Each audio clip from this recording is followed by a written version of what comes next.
I'm Gabriella Stern, Deputy Digital Editor of the Wall Street Journal. Apologies for the delay. I'm one of the editors behind WSJ Startup of the Year, which is found at wsj.com/SOTI. I'd like to welcome you to our live chat with Ray Kurzweil, the noted inventor, thinker, futurist, author, and recently named Director of Engineering at Google. Ray is also one of the mentors who are coaching the 24 startups that aim to be named WSJ Startup of the Year in November. Ray, it's great to have you here today. Thank you so much for taking the time. Great to be with you.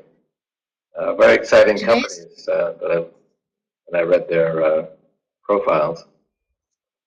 Yeah, they're a really great bunch. We're really privileged to have them on board, and they all have real promise in their startups. Today's chat is open to all, but we've invited the startups to come on first and ask questions. Some of them are ready to come on screen with us. I'm going to open by asking a question that was submitted by one of the startups, and then Juhi, our producer, will put our first startup on the screen. The first question is from Rebellion Photonics, Director of Engineering, Chris Morlier. And he asked what is really a quirky question, but it gets to the essence of who you are and what you're doing. His question was, and is, are you helping Google become the Singularity? And of course, this touches on your work. Gabby, I missed a couple of words. Could you say that again? Sure. The question is, are you helping Google become the Singularity? This question allows you to talk a bit about your work at Google and how it dovetails with the concept of singularity. Well, yes and no. I think the singularity is not a result of any one person or one organization. I think it's the inevitable exponential rise of different information technologies, particularly computer hardware and communications on the one hand, and software on the other. And we get from here to there through hundreds of smaller steps. Each one is readily accepted by people, but it moves the technology exponentially forward. That is actually one of my pieces of advice in general for companies that I mentor, is to track the exponential growth. It's really surprising. I've been doing this for 30 years, but our intuition about the future is linear, not exponential. And I still have a linear intuition, and I have to go through the exercise of really tracking where will computation be, communication, display sizes. I look at, for example, I started a e-reader company 5 years ago, and we would actually write down all the technical parameters that affect our business, like display resolution, communication speeds, mobile computing, computation power, and track where they would be a year or 2 years from now. And even though I've been doing this for 30 years, I'm surprised to see, whoa, that mobile computing is going to be that different 2 years from now. You really have to go through the exercise. And these exponential trajectories are very predictable. So what I am doing at Google is developing natural language understanding so that the Google computers will actually understand the meaning of the 10 billion documents on the web and the billions of book pages, and do search based on the actual meaning of language rather than just looking for keywords. And that is a key technology in having computers achieve human intelligence. If you look, a good example actually comes from another company, IBM. If you look at Watson, it got its knowledge to play Jeopardy, which is not a narrow task. It's a very broad task, from actually reading all of Wikipedia and several other encyclopedias, 200 million pages of natural language documents. It doesn't do as good a job as you or I at reading each page. You might read one page and conclude there's a 56% chance that Barack Obama is president of the United States. You could read that page, and if you didn't happen to know that ahead of time, conclude there's a 98% chance. So you did a better job, but it makes up for it by reading more pages, 200 million to be exact, and it has good Bayesian reasoning to combine all those inferences. And it shows the ability of computers to actually understand natural language well enough, so when you apply computer scale, at Google we call it Google scale, you can get some interesting results. I think by 2029, they'll actually be reading each page at human levels and then reading billions of pages and combining all that knowledge. And we'll combine with it. It'll make us smarter. So this broad trend is definitely one of the key technologies to the singularity. The singularity really represents multiplying our intelligence. According to my calculations, we'll multiply our intelligence a billion-fold by 2045. And so this is a key step. We're, of course, not the only people working on it, but I think this is the future of search. Great, thank you. We're going to bring Karen Moon of Trendalytics on. She's one of the 24 startups, and she'll have a question for us. And just as in Hollywood Squares, here she is. Hi, it's nice to meet you. You spent your entire career thinking years ahead about new technology and innovation, and a lot of us here online have lofty lofty visions to disrupt our respective industries, and our current businesses are just first steps in that vision.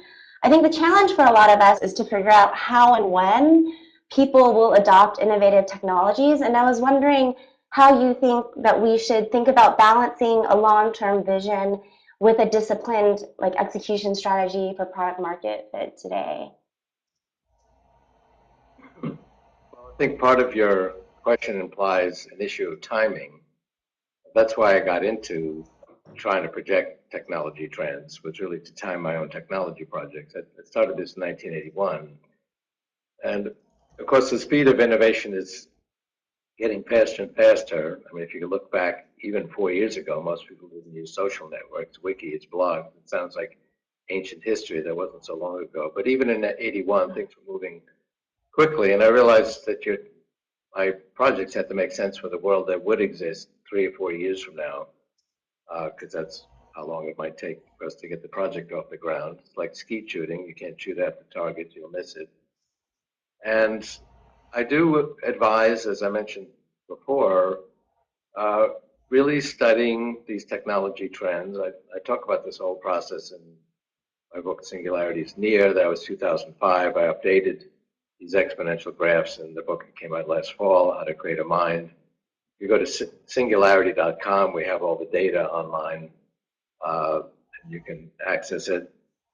And what is really remarkable is just how predictable these exponential trends are for the fundamental measures of information technology. So the first one I did, and the classical example, is price performance of computing, calculations per second per constant dollar. And I had that curve through 1980 and 81, and I projected it out to 2050, at which point you get very extraordinary results where we can multiply the intelligence of every biological person a billion-fold. But here we are in 2013, and we're right.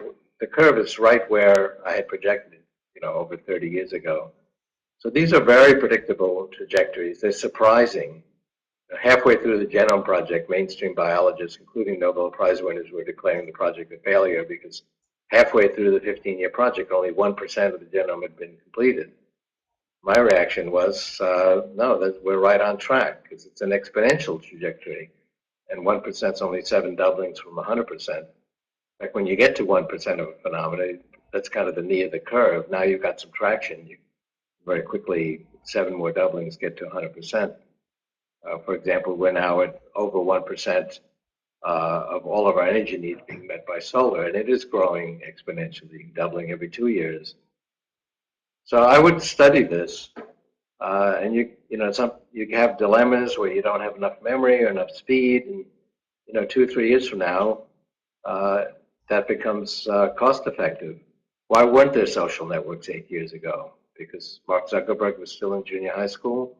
No, the price performance wasn't there. They couldn't allow people to even download a picture. It became cost effective about 3 or 4 years ago, and then began to take off. So I think it's good to have a vision that's a little bit in the future, not too far out. But a lot of companies founder not because they can't get their technologies to work, but their timing is wrong. So you should check your timing, see what form of revision is feasible 2 or 3 years from now, and aim for that. Try to be kind of a little bit ahead of the pack. There's definitely a first mover advantage. Google was the first with a really effective search engine and has maintained that dominant position. And we see that example in many other industries. So timing is absolutely critical. You want to be first, but not 10 years ahead of your time. Right. Great, thank you. Thanks, Karen. I'm going to ask a question from somebody who works for one of our startups called We Did It. His name is Jazir Brooks. And he writes, according to your documentary, Transcendent Man, you want to use technology to create an AI, an artificial intelligence that represents your father as closely as possible. Such a representation could not be perfect, as you could not perfectly represent every cellular structure in his body, nor could you recreate perfectly the defining moments of his early environment. His question is then, what aspects of personality do you think can be captured by machines, and which ones exist mainly because of systems in the biological body and the sequence of events that the body experiences in life? Well, the discussion of creating an avatar that would represent somebody we've lost is kind of a thought experiment to talk about the power of future artificial intelligence. And clearly you could make a strong case that such an avatar would be a different person from my father, and we don't. You can even have arguments if you were to recreate all of the neural structures in someone's brain, which probably will be feasible some decades from now, and we can have extremely high resolution, non-invasive scanners and scan someone's brain and pick up all those salient details. That would be an even more perfect copy, but it still would be a different person, particularly if the original person still exists. No, I think such an avatar would pass a Frederick Kurzweil Turing test, meaning that he would be indistinguishable from my father to those who know him, or knew him. That's becoming an easier and easier task because our memories of him are faded. Died 40 years ago. He would be more like my father was than my father would be if he lived, and it would not be impossible for him to live. He'd be about 100 today, but he'd obviously be very different than he was 40 years ago. So this is kind of a philosophical thought experiment. I think the more important issue is that we'll be able to create human-level intelligence. I've been consistent in saying 2029. When my book Age of Spiritual Machines came out in '99, we had a conference of AI experts, and we took a poll, and the consensus was, that would be hundreds of years from now, if ever, that a computer would pass the Turing test, meaning it would be indistinguishable from human intelligence. 2006, there was a conference celebrating the 50th anniversary, the 1956 conference at Dartmouth that gave artificial intelligence its name, and then the consensus was 25 to 50 years, not so far from my position, which was then 23 years. Today, my position of 2029 is pretty close to a median, and there's a growing group of people who think I'm too conservative. And the key issue is not logical intelligence. We would say, well, emotion, being funny, sexy, those are kind of distractions, sideshows to intelligence. The real essence of intelligence is being able to think logically. If that were true, computers are already smarter than we are. It is in being funny, sexy, loving, expressing human emotion, understanding emotion, where humans have an edge. That is actually, the threshold we need to pass. Watson did a fairly good job with some Jeopardy queries that involve jokes and puns and riddles. It had a little bit of emotional intelligence, not at human levels, but nonetheless got a higher score than the best of human players combined. It got this query correct: a long, tiresome speech delivered by a frothy pie topping, and it was in the rhyme category, and it correctly said, "What is a meringue harangue?" Jennings and the other guy didn't get that. So that's the hurdle we need to pass, is understanding human emotion. That's the cutting edge of human intelligence, and I believe we will get there by 2029. and computers then will be indistinguishable. And that raises philosophical issues. There won't be copies of particular people. That's a more challenging issue to really understand a particular person. But they'll have their own endearing personalities. Yeah, the meringue harangue was definitely a memorable answer. Although, of course, an example of pattern recognition, right? We're going to bring two members of a startup called Acius Tech. Yeah, let me comment Sure. on that. IBM Watson does appear to work by pattern recognition. So what we're trying to do at Google is actually understand the semantic structures, what they mean, and actually be able to reason from the implications of the semantics of language and go beyond just sort of matching patterns. Sure. That would be the next step. All right, we're bringing on Steve Ambrose and Steve Lebishak from Acius Technologies. They're one of the 24 startups for WSJ.com/SOTI. They're based out in Colorado, and they're going to ask a question. Here they are, Steve and Steve. Hi, Ray. I'm Steve Ambrose, and I was there back in the early 80s when you brought Stevie Wonder the first scanning text recognition and speech technology. I was there bringing in the first in-the-ear monitors, so I don't know if you remember me, but it's nice to see you. Oh, yeah. That was great. Our company... I enjoyed working with you back then. Thank you. Our technology, the result of which is that we can produce personal listening devices, earbuds, hearing aids that use radically lower volumes to produce, listenable sound levels and thereby reduce hearing loss and sound far better. So this is a disruptive technology when you consider all the earbuds and hearing aids and personal listening devices sitting on the shelf. So my question is, including this authorship and invention of the first scanning speech and recognition and speech technology in the 80s, what do you consider to be your most disruptive technology or invention? And what strategies have you found to be most effective when bringing to market a truly disruptive product that threatens vested interest on a global scale? Well, thanks. To answer a slightly different question, the project that's been most gratifying has been the reading technology for the blind. What's exciting for an inventor, and I can see that you have the same approach or attitude, is that leap from dry formulas on a blackboard to actually changes in people's lives. So that's not, scientists might get excited about a formula that provides a deeper understanding of the world, and that's very important, and that may lead to technological advances. But what's exciting for an inventor is to actually see those changes in people's lives. So, and the kinds of projects I've tried to select have some impact. So I've been gratified by all the albums that people have sent me using my musical technology, but most gratifying has been the reading technology for people with visual impairment. The component technologies in that, which include the flatbed scanner and text-to-speech synthesis and character recognition, did help usher in the information age. The first databases like Lexis and Nexus used our scanning and character recognition technology to create those databases.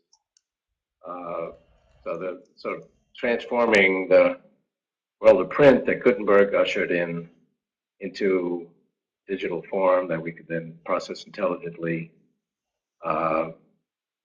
were technologies that these developments contributed to.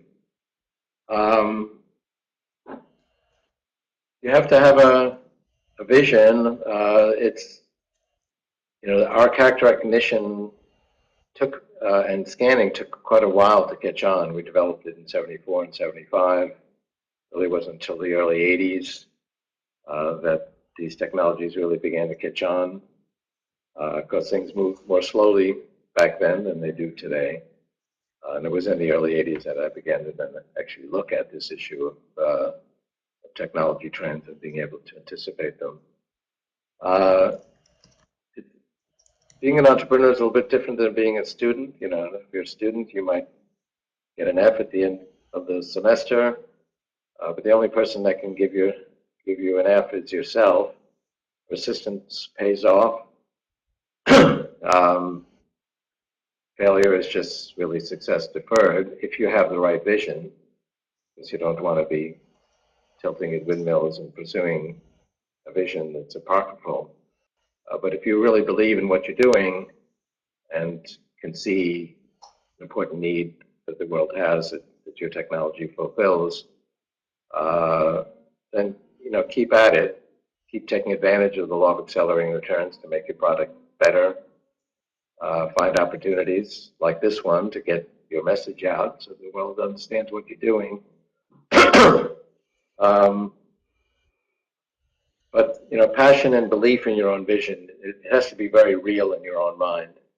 And you can wait for the world to catch up, because you can help the world in that process.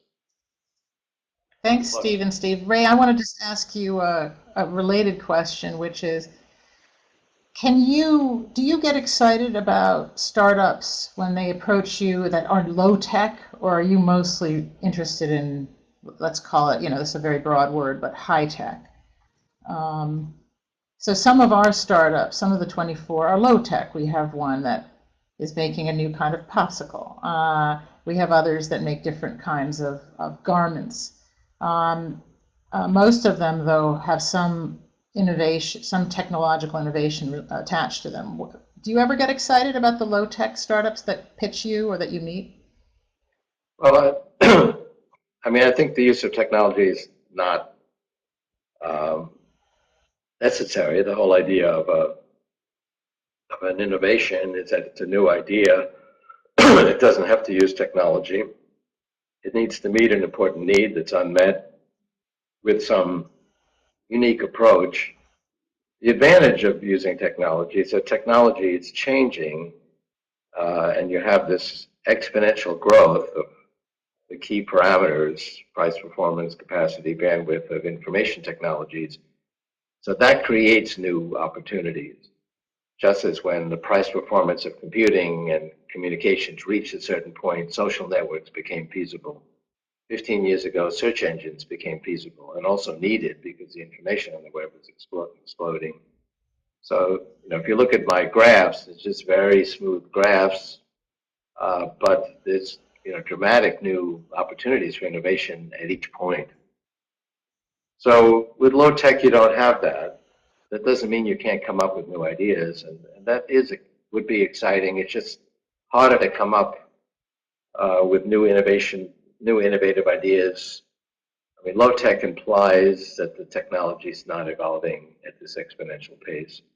I think what generally is associated with high tech are information-based technologies that have this exponential component. And it's now moving so fast, doubling in price performance each year, multiplying by 1,000 in 10 years, that there's dramatic new opportunities every year. And you see major industries turned on their head, the business model is destroyed. Look at all the media industries just in recent years, and they're still crashing. And Dow Jones, Wall Street Journal has done very well, actually. My son actually worked with your CEO on your strategy for online marketing. Ethan? Yeah, Ethan. Yeah. So listen. So that's a challenge to existing companies, but it's an opportunity for entrepreneurs to be in the forefront of that new business model and new technological approach. So I think that those kinds of opportunities are much more available with high tech because it is moving in this exponential manner. Great, thank you. We're going to bring a couple startup founders, co-founders, Zuli and Bo from LightPoint Security. They do web security, anti-malware. Hi, Ray. Great to meet you. Hi, Ray. Hi. So your predictions say that in the future, humans and computers will begin to merge into kind of a single entity. Considering this, do you believe that computer viruses will become a serious threat to human life? And what new methods will be used to stop the computer viruses of the future? Well, it's a good point. I would say philosophically, technology is part of the human experience. We are a biological, technological civilization already. We're the only species that does that. We have these big foreheads allow us to have enough additional neocortex to pass that threshold where we could create technology. And of course, even devices we carry in our pockets and our belts, even though it's not inside our bodies, it really is part of who we are. And if we're cut off from that, we feel like we're missing part of ourselves. There are people who have computerized devices in their bodies and brains, computerized pancreases or Parkinson's implants. And the latest generation actually allows you to download new software to this implant it's in your neck and it's connected into your brain. They're getting more complex. They're now not just connected to one part of the brain, but to multiple parts, and that's expanding exponentially. So we're taking the early baby steps of actually literally merging. Another exponential trend is the shrinking of technology. So we'll have computerized devices the size of blood cells. They're already very small. The Parkinson implant is pea-size, but it does require minimally invasive surgery. But when it's blood cell size, we can send it into the brain through the capillaries. We'll basically put our brain on the cloud. If you have a device in your hand, that is a connection of your brain to the cloud. Now, it's not a direct connection. You have to interface it, with your fingers and your eyes or ears. But it does, it allows us to access all of human knowledge in the cloud with a few keystrokes. You might as well put that directly in the brain and not just access information, but actually expand our neocortex. We have 300 million little pattern recognition modules in our neocortex organized in a hierarchy. That was enough to allow humans to create art and science and technology, but it's also pretty limited. So maybe if somebody's approaching me and want to say something clever and I need more than 300 million, I need a billion or 10 billion for a few seconds, I'll be able to access that in the cloud. Just as today, if you need to do a complex search and you need to access 5,000 computers for a few seconds, you can do that in the cloud. So we will expand our intelligence that way. And there are downsides to both biological and non-biological intelligence. Biological intelligence is also subject to viruses, biological viruses. And we already struggled with machine viruses, computer viruses. We're actually doing a pretty good job. We have a technological immune system. There were early predictions when the ARPANET first emerged, a predecessor to the internet. They were the first primitive software viruses. People said, okay, these are primitive, but they're going to get more sophisticated, and they're going to just limit the effectiveness of networks. They'll never get beyond a certain size because the computer viruses will destroy their effectiveness. Part of that prediction came true. They are much more sophisticated today. But the other part didn't come true. They have not rendered the internet useless. We do actually manage pretty well with software viruses. We have this technological immune system. It's not a pat solution. We can't cross it off our list. If we did that, our defenses would quickly become obsolete. We have to constantly stay a step ahead of the assault of all the different software pathogens. And clearly that will be an issue. There was, in fact, a New York Times article recently expressing concern of people hacking into the software that people are downloading into the neural implants connected into their brain for Parkinson's patients. I think all you could do today maybe trip a patient like that. But in the future, when we actually are thinking with a hybrid of biological and non-biological brain thinking, the potential for tapping into our thoughts or even affecting or controlling our thoughts becomes feasible. But I do take comfort from the sort of the sophistication of the technological immune system we have and its ability so far to keep up with the challenge. And it's actually a good model for how we should also deal with biological viruses. And I've worked with the U.S. Army on the rapid response system for the possibility of somebody creating a new biological virus that could be deadly. Thank you, Wazuli Gonzalez and Bo Atkins from Lightpoint Security. We're going to bring Matt Fisher on from Game Master, another one of our startups. A bit of a change of mood, too, from viruses and hybrid thinking to virtual games. Matt, over to you. Thanks, Gabby, and pleasure to meet you, Ray. I had the opportunity to see you speak at the Silicon Valley Forum just about a month and a half ago, and that was definitely inspiring. But my question is, I once had a vision of the future where real-life analog things and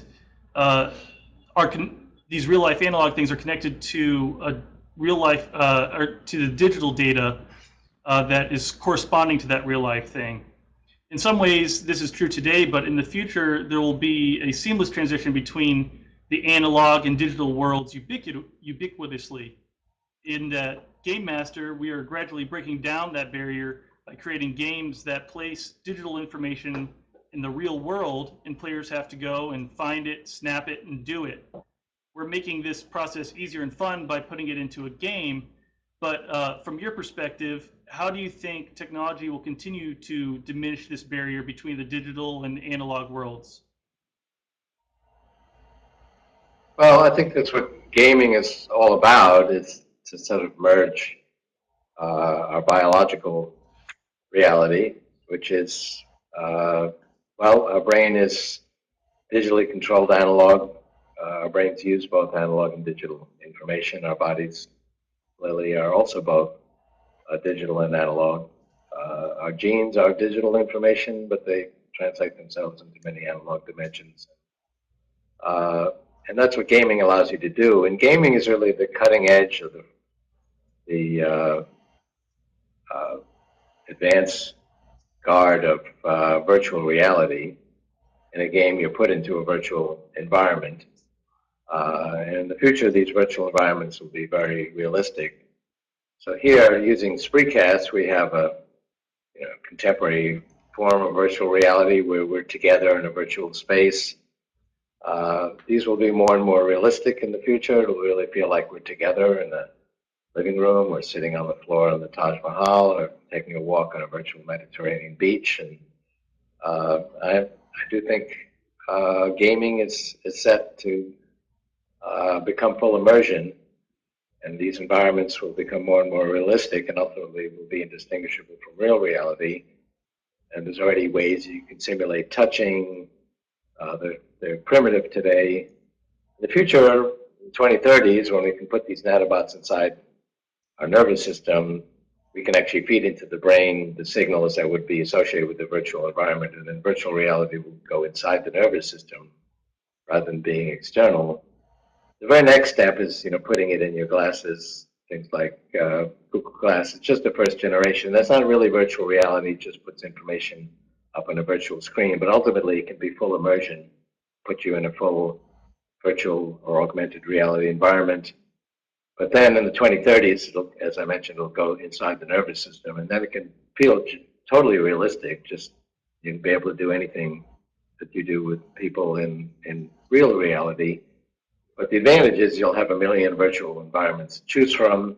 You can change your body. You don't have to be the same person. You can, a couple could become each other and experience the relationship from the other's perspective, and so on. So I see gaming as the advanced guard of this trend towards virtual reality. And that's one of the things that will really be a great advance.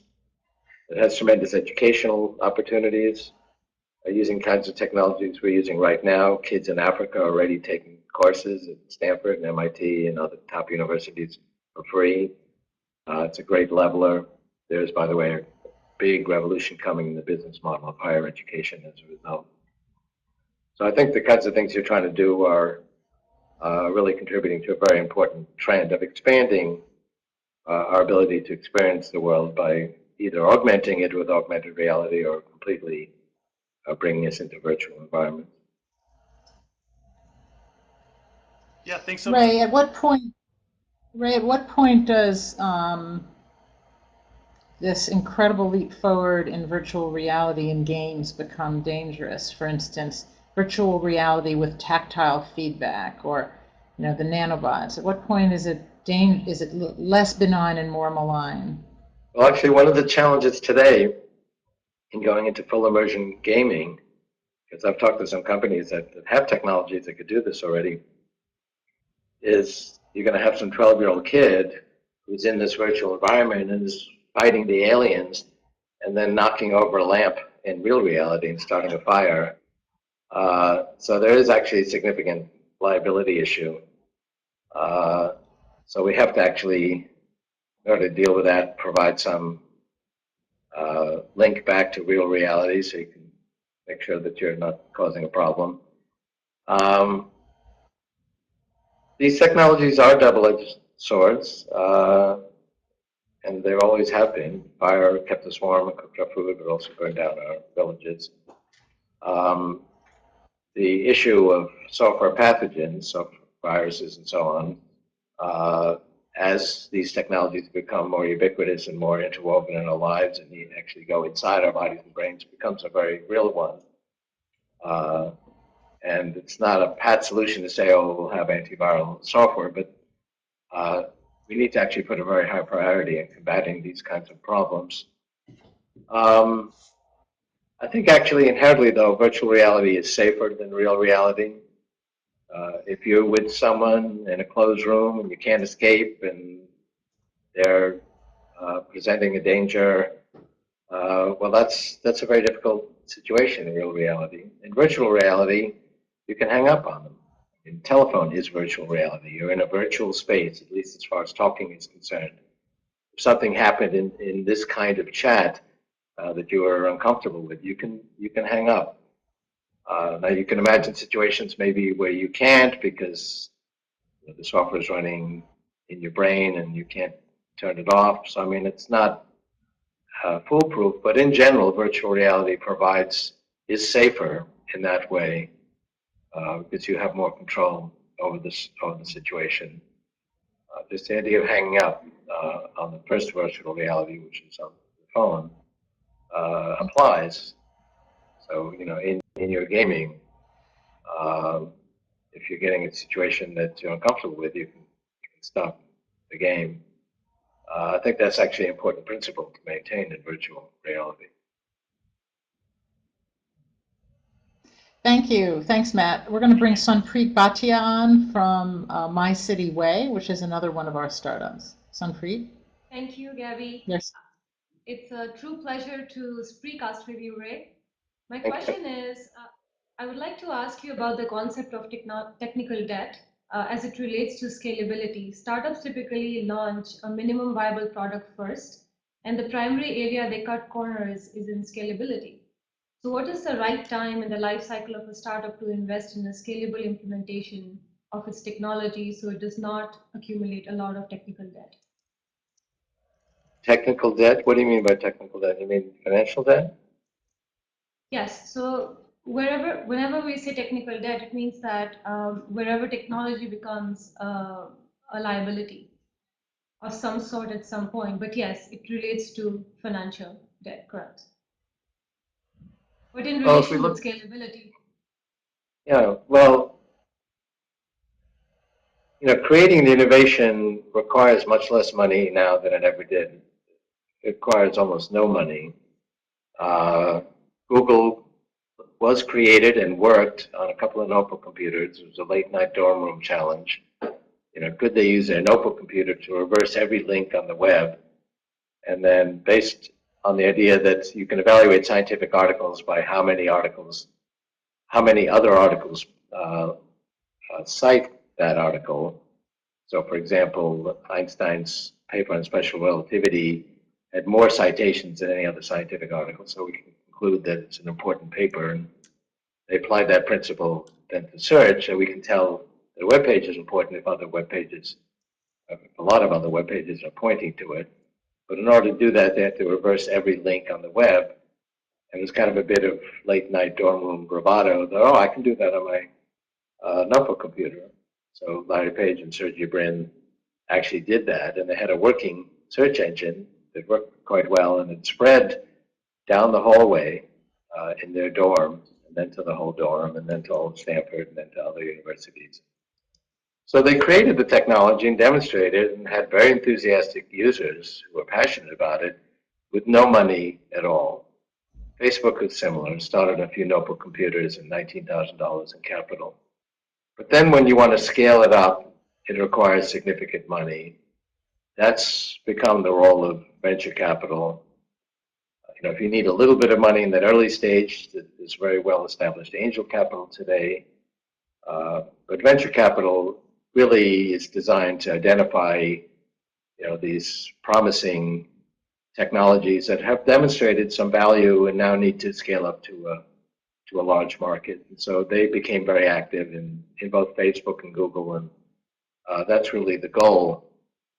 So I think you can start out if you have a vision to create your technology, get some early adopters, have them demonstrate their enthusiasm, and then that's actually a very good case. You can then go to venture capital and show the market and show the technology and have them actually use it and hope that they become enthusiastic about it, and then get the money to scale up to a world market. And you know, venture capitalists are actually good at assessing whether or not it's a timely thing to do. They can sometimes be too conservative. So sometimes you need to get angels who have more vision and more flexibility to go through the early stages of scaling up. But you know, before you scale up, you should have something that's working, at least in a prototype form, and have early adopters who are enthusiastic about it, and that can really make your case. So Okay. Thank you so much. Yeah, I would avoid debt. Actually, debt it's is dangerous. That can lead to a premature termination of your company if it gets into a debt crisis and it can't handle its cash flow. And it's actually a very promising technology and will work. And then you run out of time. I would. My approach has generally been to prefer getting equity investors who really believe in the vision and want to be owners of it, and not get into a premature debt crunch. Yeah, right. I was leaning more towards scalability. That's correct. Thank you so much. Thanks, Gabby. Thank you, Sanpreet. We're going to bring Nathan Benjamin on from Planet Reuse Marketplace. And he is, there he is. Hello. Hello, Ray. Hi, Nathan. Hi, Gabby. Hi, Ray. Thanks for your time, Ray. This has been a great session so far. Thank you. I have a couple questions. You've created, led, and sold extremely successful companies. Congratulations on that, for sure. What aspect of that success do you contribute to leadership and to company management? And what suggestions do you have for startup CEOs who hope to take their organization and their team to the next level? Well, I'm glad you brought that up, because I actually have two pieces of advice for companies, one of which I mentioned, which is tracking the law of accelerating trends and price performance of technologies, which are exponential and information sharing.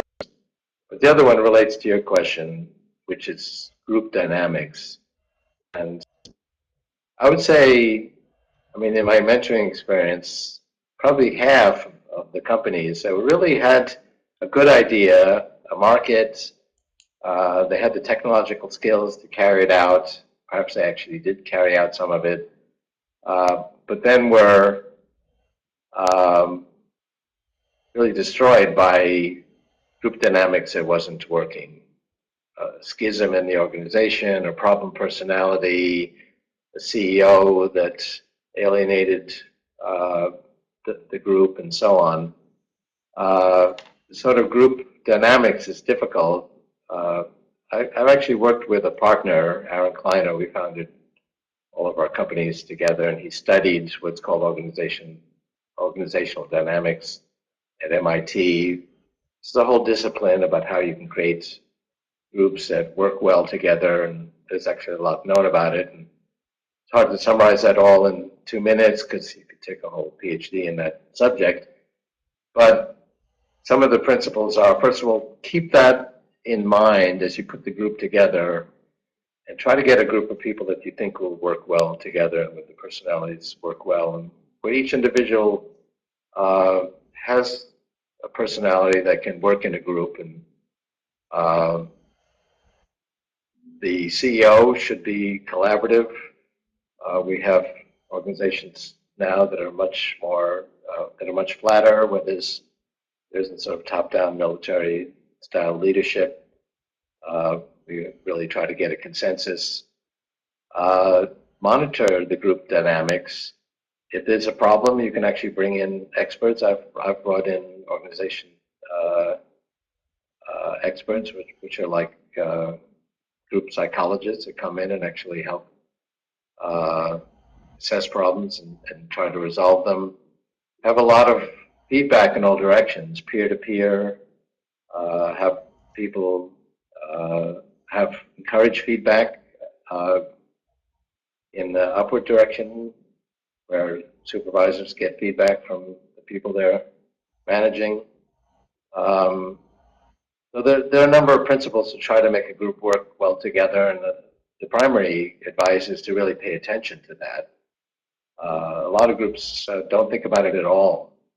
They're passionate about their vision, which is good. They try to get people that have the technical skills to carry it out without really paying attention to whether the group is going to work well together. I would say half of all groups that otherwise are very promising actually flounder on this issue. The group just doesn't work well together, and it breaks apart through, interpersonal conflict and similar phenomena. Great question, great answer. Thanks, Nathan. Thanks, Ray. We're going to bring one last startup on air, and then we're going to ask one question from a non-startup WSJ.com viewer. So we're bringing on Sue Tong from Infina Connect Healthcare, one of the 24 startups. Here's Sue. Hi, Ray. How are you? Good. How important you think it is for technology patent in today's world? Could you say that again? Sue, A few words. can you repeat the question? How important is software patent Okay. for us? That's a good question. Intellectual property protection is an important issue. You really have to, first of all, assess whether or not your invention is self-disclosing or not. Patents started in an era in the late 19th century when technology was necessarily self-revealing. So you could look at a technology, maybe you'd have to take apart the gears, but you could, very easily see how it worked.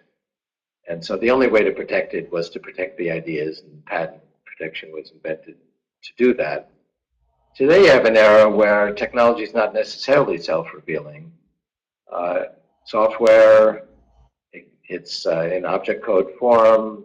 It's not really clear how it works. Does a speech recognition use neural nets or Markov models or linear programming? You really can't tell that just by using the technology. What you can tell is, so take speech recognition. One innovation was if it makes a mistake, it'll give you alternates, and then you can select one of the alternates. You can say take two and take the second alternate.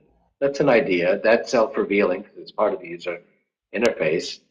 So that was actually patented because that was the only way to protect it. So you very often find, and if you look at some of the recent litigation that, for example, Apple has had, it deals with these kinds of obvious user interface issues. And the only way to protect those ideas is through patents. Some of the inner mechanisms, if you patent them, you're revealing in your patent how it works.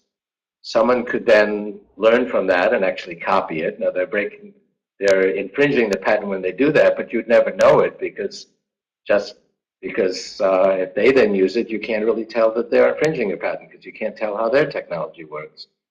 So you're actually helping your competitor by giving them ideas, and then you're not really able to protect it because if they infringe it, you won't know it.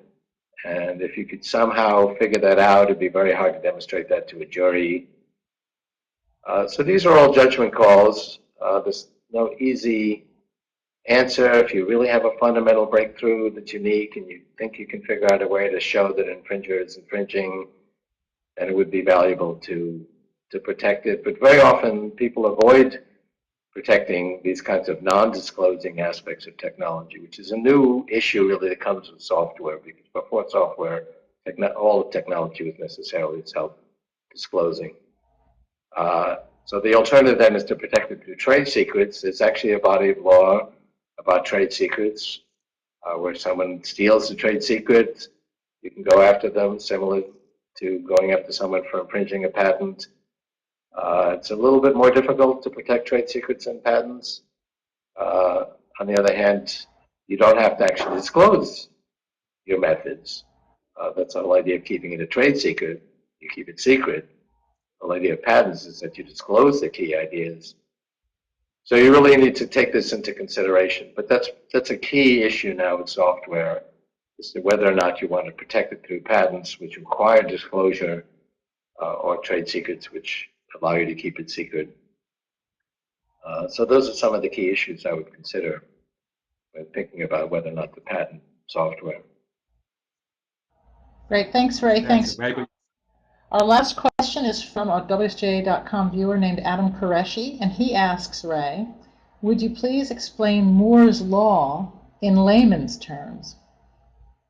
Well, Moore's law is a narrow example of what I more broadly call the law of accelerating returns. Moore's law just literally says that the size of components on the chip, an integrated circuit, gets smaller at an exponential rate. We can basically fit twice as many components, twice as many transistors every 2 years on a chip for the same price. And since they're smaller, the electrons have less distance to travel, so they're faster. And roughly speaking, we double the price performance of electronics, including computing, every year as a result of that increased speed and increased density. But this is just one example of many of what I call the law of accelerating returns.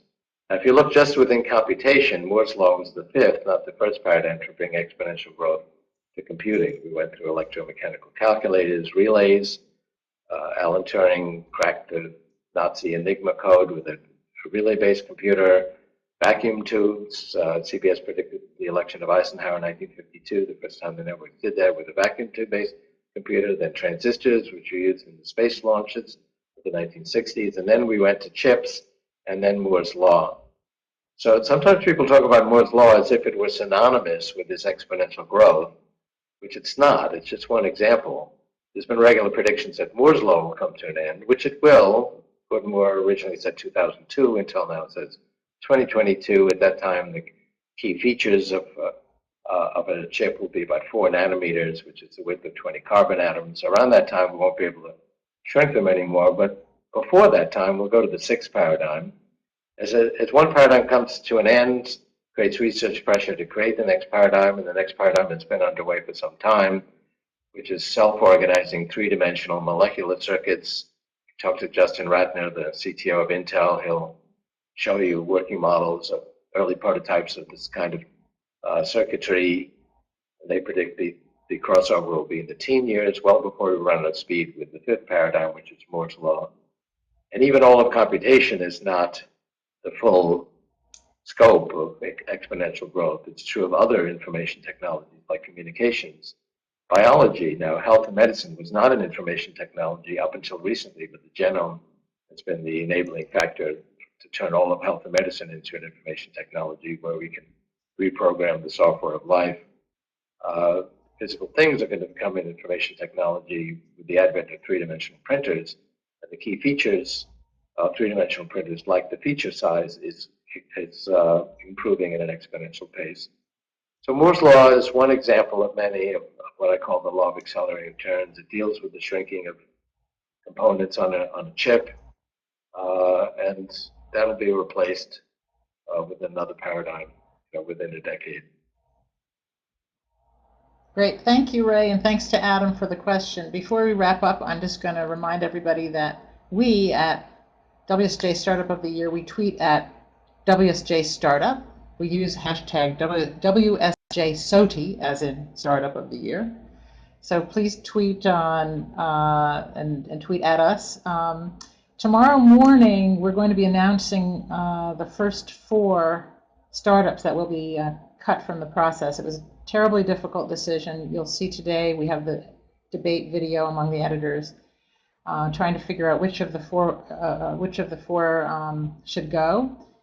So tune in tomorrow at wsj.com/SOTI to see who stays and who goes. I want to thank you, Ray, for being with us, for answering so many questions so thoughtfully, so interestingly. Well, thanks for Really including appreciate me. it. I enjoyed it a lot. Hope to have you back. Very inspiring startups. I wish everybody a lot of luck. They are great. So just to wrap things up, I'm Gabriella Stern of the Wall Street Journal, and we have been listening to and watching Ray Kurzweil of Google and of many, many other things. Thank you, everybody, and have a great rest of the day.